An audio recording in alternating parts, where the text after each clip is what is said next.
ನಿಮ್ಮ ಹೊಲದಲ್ಲಿ ನೀರಿನ ಸೌಲಭ್ಯವಿಲ್ಲದೆ ಬೆಳೆ ಒಣಗ್ತಿದ್ಯಾ? ಕೈಯಲ್ಲಿ ಹಣವಿಲ್ಲದೆ borewell ಕೊರೆಸಲು ಮೀನಾಮೇಷ ಎಣಿಸ್ತಿದ್ದೀರಾ?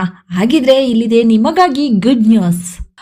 Yellow welcome back to Nidhitra collections.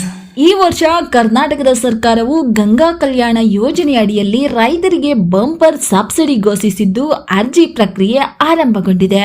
ರಾಜ್ಯದ ಕೃಷಿ ವಲಯದಲ್ಲಿ ನೀರಾವರಿ ಸೌಲಭ್ಯ ಹೆಚ್ಚಿಸಲು ಸರ್ಕಾರವು ಗಂಗಾ ಕಲ್ಯಾಣ ಯೋಜನೆಯನ್ನ ಮತ್ತಷ್ಟು ಬಲಪಡಿಸಿದೆ. ಹಿಂದೆ ಈ ಯೋಜನೆಯಲ್ಲಿ ಹಣ ಬಿಡುಗಡೆ ಮಾಡುವುದು ತಡವಾಗುತ್ತಿತ್ತು. ಆದರೆ ಈಗ ನೇರ ನಗದು ವರ್ಗಾವಣೆ ಅಥವಾ ನೋಂದಾಯಿತ ಏಜೆನ್ಸಿಗಳ ಮೂಲಕ ಕೆಲಸ ಶೀಘ್ರವಾಗಿ ನಡೆಯುವಂತೆ ಕ್ರಮ ಕೈಗೊಳ್ಳಲಾಗಿದೆ. ಈ ಮೂಲಕ ಬ್ರೋಕರ್ಗಳ ಹಾವಳಿಗೂ ಸಹ ಬ್ರೇಕ್ ಹಾಕಲಾಗಿದೆ. ಈ ಯೋಜನೆಯ ಲಾಭ ಪಡೆಯಲು ನಿಮ್ಮ ಹೆಸರಿನಲ್ಲಿ ಕನಿಷ್ಠ 1.5 ಎಕರೆ ಹೊಲ ಇರಬೇಕು. ವಿಶೇಷವಾಗಿ ಎಸ್ಸಿ ಎಸ್ಟಿಗಳಿಗೆ ಈ ಯೋಜನೆ ಅಡಿಯಲ್ಲಿ ವೈಯಕ್ತಿಕ ಬೋರ್ವೆಲ್ಗಳಿಗೆ ಹೆಚ್ಚಿನ ಒತ್ತು ನೀಡಲಾಗಿದೆ. ಒಂದೇ ಕಡೆ ಜಮೀನು ಹೊಂದಿರುವ ರೈತರ ಗುಂಪುಗಳಿಗೂ ಈ ಯೋಜನೆಯಡಿ ಸಮುದಾಯ ನೀರಾವರಿ ಸೌಲಭ್ಯ ಸಿಗಲಿದೆ. ಅಲ್ಪಸಂಖ್ಯಾತರು ಮತ್ತು ಹಿಂದುಳಿದ ವರ್ಗಗಳ ಕಲ್ಯಾಣ ಇಲಾಖೆಯ ಮೂಲಕ ಅರ್ಜಿಗಳನ್ನ ಪ್ರತ್ಯೇಕವಾಗಿ ಸಲ್ಲಿಸಬಹುದು. ಅರ್ಜಿಯನ್ನ ಸಲ್ಲಿಸುವುದು ಹೇಗೆ? ನಿಮ್ಮ ಮೊಬೈಲ್ ಅಥವಾ ಹತ್ತಿರದ ಗ್ರಾಮ 1 ಕೇಂದ್ರಗಳಲ್ಲಿ ಅರ್ಜಿಗಳನ್ನ ಸಲ್ಲಿಸಬಹುದು. ಕೃಷಿಕರು ಈ ಯೋಜನೆಗೆ ಅರ್ಜಿ ಸಲ್ಲಿಸಲು ಈ ದಾಖಲೆಗಳನ್ನ ಕಡ್ಡಾಯವಾಗಿ ಸಲ್ಲಿಸಬೇಕು.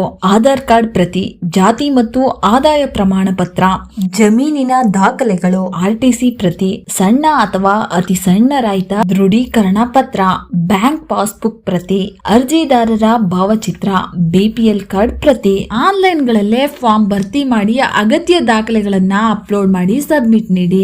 ಹೊಸ ಬೋರ್ವೆಲ್ ನ ಕೊರೆಸಲು ಎಷ್ಟು ಸಬ್ಸಿಡಿ ಸಿಗ್ತಿದೆ? ರೈತರು ಉಚಿತ ಬೋರ್ವೆಲ್ ಪಡೆಯುವುದು ಹೇಗೆ ಎಂಬ ಪ್ರಶ್ನೆಗೆ ಉತ್ತರ ಇಲ್ಲಿದೆ. ಸರ್ಕಾರದ ವೆಚ್ಚವನ್ನ 5 ಲಕ್ಷದವರೆಗೆ ನಿಗದಿಪಡಿಸಿದೆ. ಇದರಲ್ಲಿ ಬೋರ್ವೆಲ್ ಕೊರೆಯುವುದು, ಪಂಪ್ ಸೆಟ್ ಖರೀದಿ ಮತ್ತು ವಿದ್ಯುದೀಕರಣದ ವೆಚ್ಚವೂ ಸಹ ಸೇರಿರುತ್ತದೆ.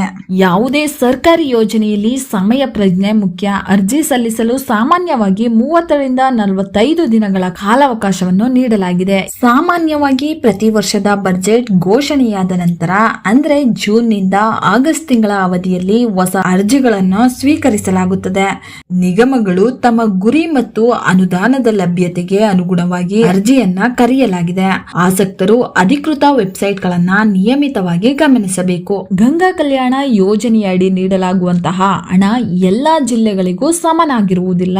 ಇದನ್ನ 2 ಭಾಗಗಳನ್ನಾಗಿ ಮಾಡಿದ್ದಾರೆ. ಭಾಗ 1 ಹೆಚ್ಚಿನ ಸಬ್ಸಿಡಿ ಬೆಂಗಳೂರು ನಗರ, ಗ್ರಾಮಾಂತರ, ರಾಮನಗರ, ಕೋಲಾರ, ಚಿಕ್ಕಬಳ್ಳಾಪುರ ಮತ್ತು ತುಮಕೂರು ಜಿಲ್ಲೆಗಳಿಗೆ ಅಂತರ್ಜಲ ಮಟ್ಟ ಕುಸಿದಿರುವುದರಿಂದ ಇಲ್ಲಿ ಬೋರ್ವೆಲ್ ಕೊರೆಸಲು ಗರಿಷ್ಠ 4.75 ಲಕ್ಷದಿಂದ 5 ಲಕ್ಷದವರೆಗೆ ಸಹಾಯಧನವನ್ನ ನೀಡಲಾಗಿದೆ.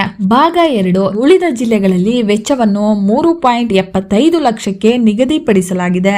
ಅನೇಕ ರೈತರು ಅರ್ಜಿ ಸಲ್ಲಿಸಿದರೂ ಅವರಿಗೆ ಸೌಲಭ್ಯ ಸಿಗುವುದಿಲ್ಲ. ಅದಕ್ಕೆ ಮುಖ್ಯ ಕಾರಣ ದಾಖಲೆಗಳಲ್ಲಿ ಸಣ್ಣ ತಪ್ಪುಗಳು. ಎಫ್ಐಡಿ ನಂಬರ್ ಕಡ್ಡಾಯ. ಕೃಷಿ ಇಲಾಖೆಯ ಪೋರ್ಟಲ್ನಲ್ಲಿ ನಿಮ್ಮ ಜಮೀನಿನ ವಿವರ ನೋಂದಣಿಯಾಗಿರಬೇಕು. ಫಾರ್ಮರ್ ಐಡಿ ಇಲ್ಲದಿದ್ರೆ ತಕ್ಷಣ ಮಾಡಿಸಿಕೊಳ್ಳಿ. ಆದಾಯ ಮಿತಿ. ಗ್ರಾಮೀಣ ಭಾಗದ ರೈತರ ಕುಟುಂಬದ ವಾರ್ಷಿಕ ಆದಾಯ 6 ಲಕ್ಷಕ್ಕಿಂತ ಕಡಿಮೆ ಇರಬೇಕು. ಈ ವಿಡಿಯೋ ಉಪಯುಕ್ತ ಆಗಿದ್ರೆ ಲೈಕ್ ಮಾಡಿ, ಶೇರ್ ಮಾಡಿ, ಮಿಸ್ ಮಾಡದೆ ಸಬ್ಸ್ಕ್ರೈಬ್ ಮಾಡಿ.